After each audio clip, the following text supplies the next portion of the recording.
Welcome to Judgment Wednesday. Number 47. South Berlin School Board. Step forward. Not guilty, Your Honor. The evidence says otherwise. Judging you. Welcome to Judgment Wednesday in the court of Karen, where we review the crimes of everyday life that court is now in technically session. on I am Judge Karen legal level travel, but honestly probably should be. Today's edition is called Who Should Be Making Decisions for Our Kids? All rise. Court is now in session. Okay, we can sit. Today's more serious matters. Today isn't just about small things. This is about decisions that affect kids, families, teachers, and entire communities. And the question is simple. Who should be making them? Case number one. Case number one we'll call decision-making without proximity. No direct connection, no day-to-day experience, no real lived impact. Because when you're close to something, you feel the consequences. You understand what change actually does. And when you're not, it becomes easier to disrupt. Easier to cut, easier to move fast, without fully carrying the weight of it. Verdict? Guilty of making decisions without lived impact.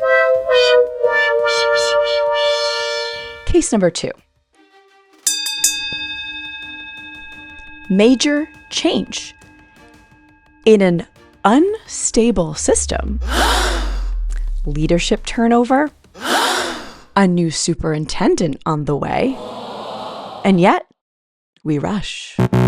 Cuts, closures, reconfiguration, all by fall. Why the rush? Because real leadership knows when to move and when to stabilize, especially when you're talking about kids, especially when consistency matters, especially when many students rely on structure to succeed. Change without stability is not leadership. It's pure disruption. And the verdict here, you're guilty of forcing change without a stable foundation. Case number three. Leadership that forgets who it actually serves.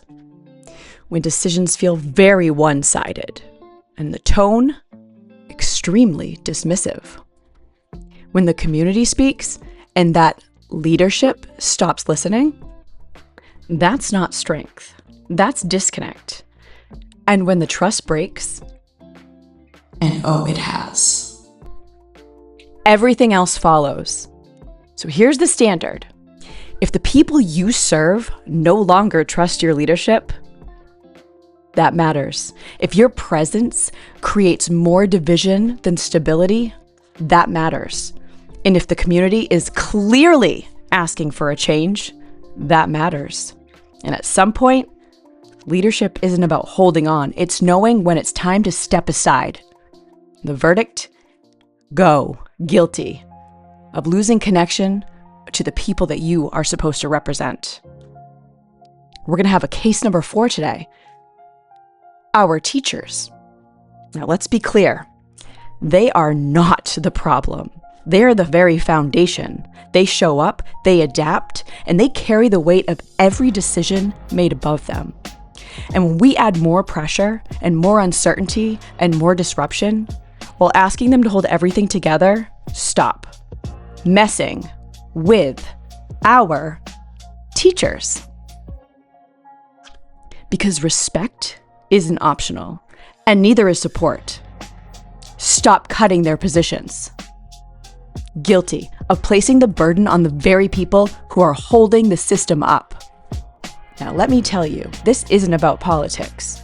This is about the people, and it's about the kids, and it's about the trust, and it's about the responsibility. Because decisions don't just stay in the boardrooms. They show up in classrooms and in homes and in real lives.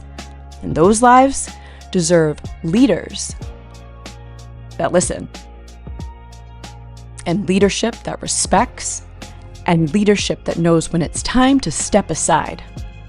Court's adjourned.